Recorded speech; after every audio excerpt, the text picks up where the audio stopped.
உலகம் யாவையும் தாமுலகங்களும் நிலைவருந்தலும் நீங்களும் நீங்களாம் அலையிலா விளையான் துடையாரவர் தலைவரன் அவர்க்கேதரன்னங்களே ஐவகை பொருள் நான்கு கரணமும் குணங்கள் மூன்றும் செய்வினை இரண்டும் ஒன்றியா வருந்திகைப்ப நின்ற பொய்கிருள் அகல ஞானம் பொருண்கதிர் விழித்த புத்தேல் கைவளராழி செங்கண் கண்ணனை கருத்துள் வைப்பாம்.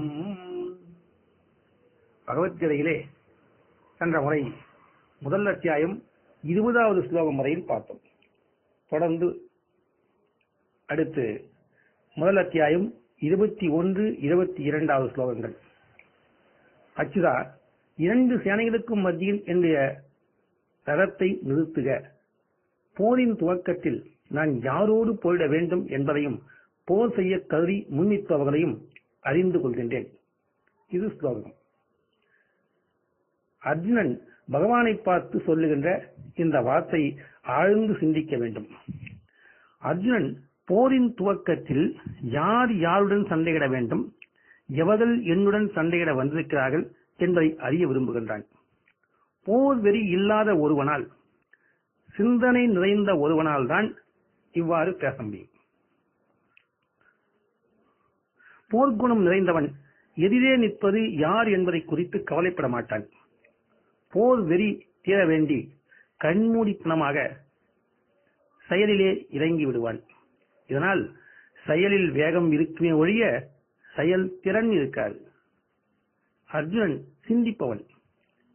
எந்த இடத்தில் போரை துவக்கினால் அதிக சேதத்தை ஏற்படுத்தலாம் என்று விரும்பாமல், பகைவரின் அணியில் போருக்காக வந்திருப்பவர்களை தெரிந்து கொள்ளும் வண்ணம் அந்த இடத்தில் தன்னுடைய தேரை நிறுத்துமாறு வேண்டுகோள் விடுக்கின்றான். திறமை மிக்க மாவீரன் என்பதை அர்ஜுனன் காட்டிவிடுகின்றான். அமைதியாக, ஆர்ப்பரிக்காமல், அதே சமயம் ஒருமித்த மனத்தோடு போர் வெறி இன்றி போரில் இறங்குகின்றவர்கள் சர்வ சாதாரணமாக வெற்றி பெறுவார்கள். இதனை அன்றாட வாழ்விலும் பார்க்கலாம். நமக்கென்று வாய்க்கின்ற பணிகளை சலித்துக் கொண்டு முணுமுணுப்புடன் செய்வதை காட்டிலும் சலிப்பின்றி அமைதியாக செய்கையில் வேலையின் சுமை அழுத்தாமல் செய்து முடிக்கலாம்.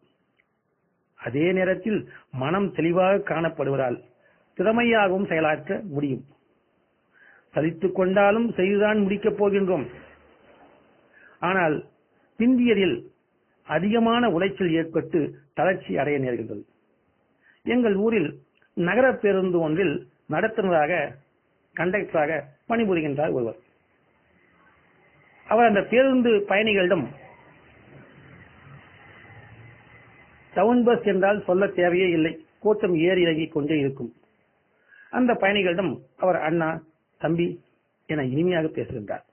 பயணச்சீட்டு என்று தூய தமிழிலும் இறங்கும் ஊர்களை தமாஷாக சற்று மாற்றி கூறியும் இறுக்கம் இன்றி டென்ஷன் இன்றி பணிபுரிகின்றார்.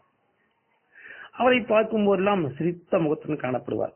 இதனால் அவருக்கு வேலை பதில் தெரிவதில்லை, மனமும் தளர்ந்து விடுவதில்லை. மனம் தளராமல் இருப்பதே மிகவும் முக்கியமானது. நமக்கு வெளியிலிருந்து வரும் வேலைகளுக்கு மட்டும்தான் இது பொருந்தும் என்று நினைக்கக்கூடாது.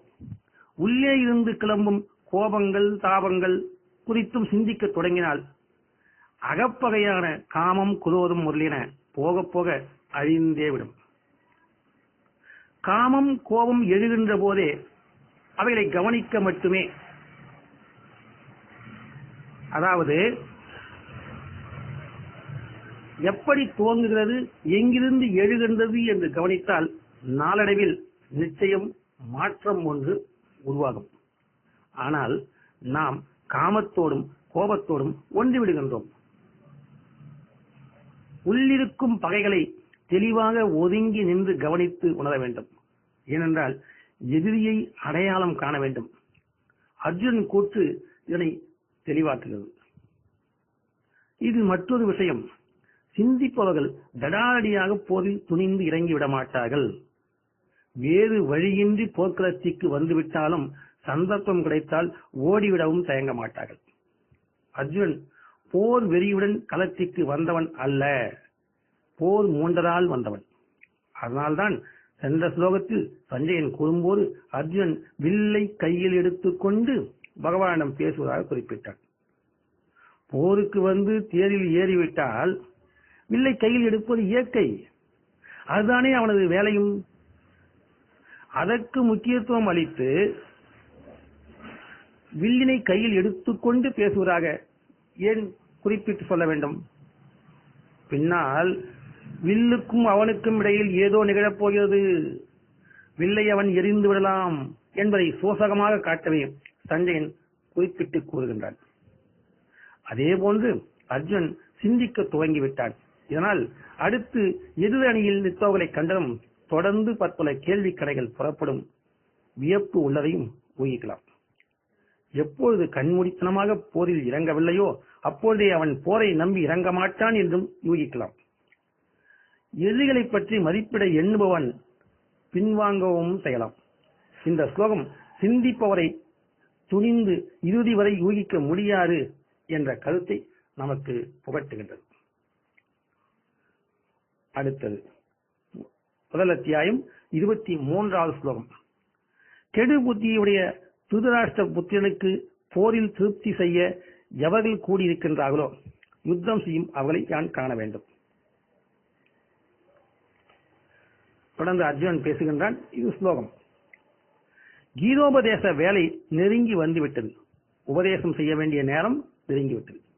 துவக்கத்தில் அர்ஜுனன் திறமையான வாதங்களை முன்வைக்கப் போகின்றான். கடலுக்கு அருகாமையில் வரும்போதே ஆற்று நீர் உப்புச்சுவை பெற்றுவிடுவது போல முதலில் களத்தில் நிற்பவர்களை காண வேண்டும் என்றான். யார் நிற்பார்கள்? திருதராஷ்டிரன் மக்கள் தானே எதிர் அணியில் நிற்பார்கள். அவர்களை காண்பதற்காக தேரை மையத்தில் நிறுத்த வேண்டுமா என்று பகவான் கேட்டுவிட்டால் சட்டென்று அவனுக்கு ஏதோ யோசனை வருகின்றது. இப்படி சட்டென இவன் மனதில் தோன்றியது போலும்.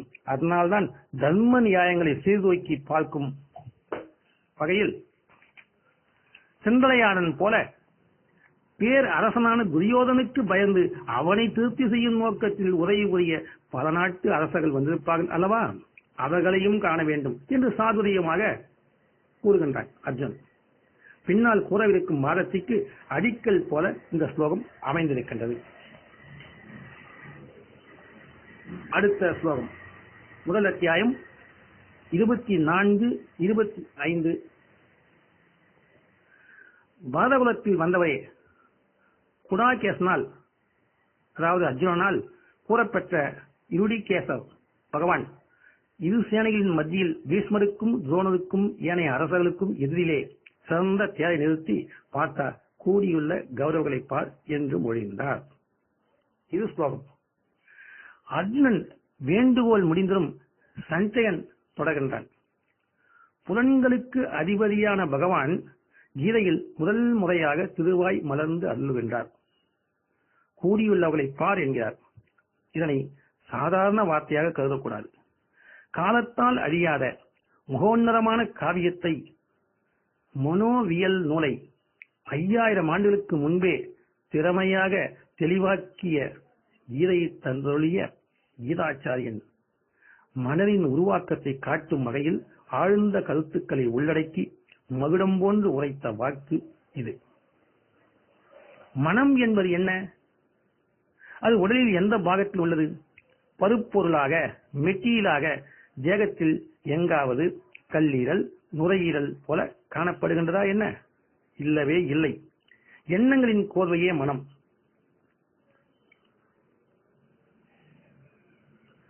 அதன் துவக்கம் எங்கிருந்து வருகின்றது? பார்வை. ஆம், அனைத்துக்கும் பார்த்தலே காரணம், அதாவது காண்பதே காரணம். ராமாயணத்தில் சரையூ நதிக்கரையில் அயோத்தி வாழ் மக்களை பற்றி முதல் பாட்டிலேயே கம்பன் அழகாக சொல்லுவான். அந்த நாட்டில் தவறான திசையில் செல்லாத கண்களையுடைய பெண்கள் இருந்தார்கள். உண்மைதான்.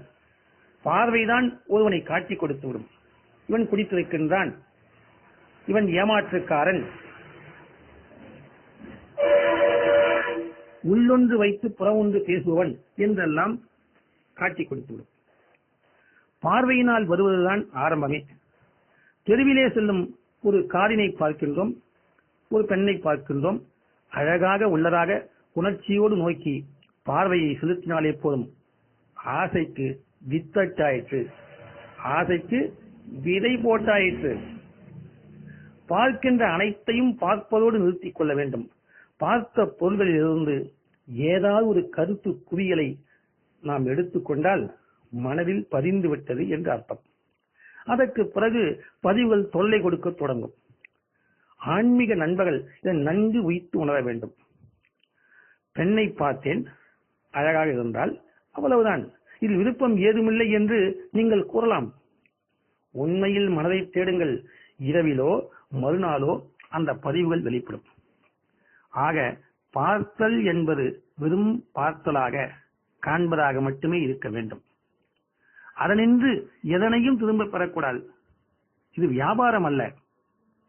நமது பார்வையை கொடுத்து பதிலுக்கு அந்த பொருளிலிருந்து கருத்து குப்பையை பெறுவதற்கு.